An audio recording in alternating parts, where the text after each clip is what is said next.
നമസ്കാരം, സിറ്റി ന്യൂസിലേക്ക് സ്വാഗതം. കാഞ്ഞിരക്കൊല്ലിയിലെ കൊലപാതകത്തിന് പിന്നിൽ സാമ്പത്തിക ഇടപാടെന്ന് പോലീസ്.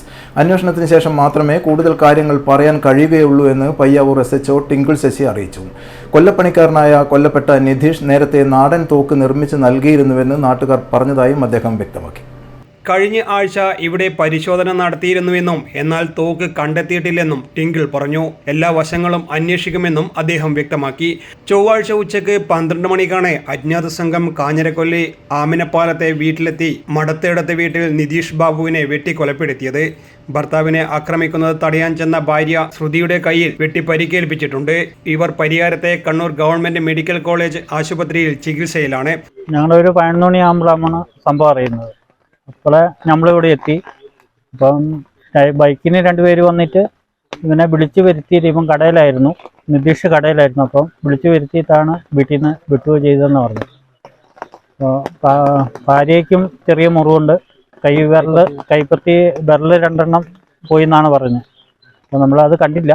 തലയുടെ പിൻഭാഗത്തെ കത്തികൊണ്ട് വെട്ടിയാണ് നിതീഷിന്റെ മരണത്തിന് ഇടയാക്കിയതെന്നാണ് സൂചന.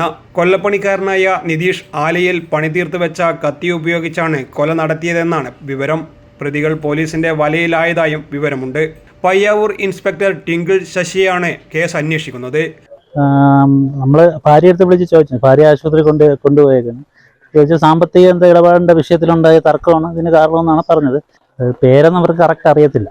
ആക്ച്വൽ റീസൺ സാമ്പത്തിക ഇടപെടാണ് പറയുന്നത്. സാമ്പത്തിക ഇദ്ദേഹം ഇങ്ങനെ ഓരോ ഇതൊക്കെ ചെയ്യുന്നല്ലേ, നമ്മളെ കൊല്ലപ്പണിയല്ലേ, അതിൻ്റെ എന്തോ വിഷയത്തിലുണ്ടായ പൈസയുടെ ഇവർക്ക് കൊടുത്തിട്ടുണ്ട്. അതിൻ്റെ ഒരു വിഷയം പൈസ ചോദിച്ചപ്പോൾ ഉണ്ടായ ഇതാണെന്ന് പറഞ്ഞു. അതിൻ്റെ അത്രേ അവർ പറഞ്ഞിട്ടുള്ളൂ. ബാക്കിയുള്ള അവരിപ്പം ഇത്തിരി മുറിവൊക്കെ പറ്റി അഡ്മിറ്റാണ്. അപ്പോൾ അവരത് ചോദിച്ച് മനസ്സിലാക്കണം. അപ്പം പോയിട്ടുണ്ട്, നമ്മളവിടെ നിന്ന് വനിതാ പോലീസ് പോയിട്ടുണ്ട്. അവർ ചോദിച്ച് മനസ്സിലാക്കിയിട്ട് ബാക്കിയുള്ളത് നമ്മൾ അതനുസരിച്ച് അന്വേഷണം നടത്തുന്നു. കണ്ണൂർ റൂറൽ SP ഉൾപ്പെടെ സംഭവ സ്ഥലത്തെത്തി പരിശോധന നടത്തി. മൃതദേഹം പയ്യാവൂർ പോലീസ് ഇൻക്വസ്റ്റ് നടത്തി പോസ്റ്റ്മോർട്ടം നടപടികൾക്കായി പരിയാരത്തെ കണ്ണൂർ ഗവൺമെന്റ് മെഡിക്കൽ കോളേജ് ആശുപത്രി മോർച്ചറിയിലേക്ക് മാറ്റി. News desk, city news.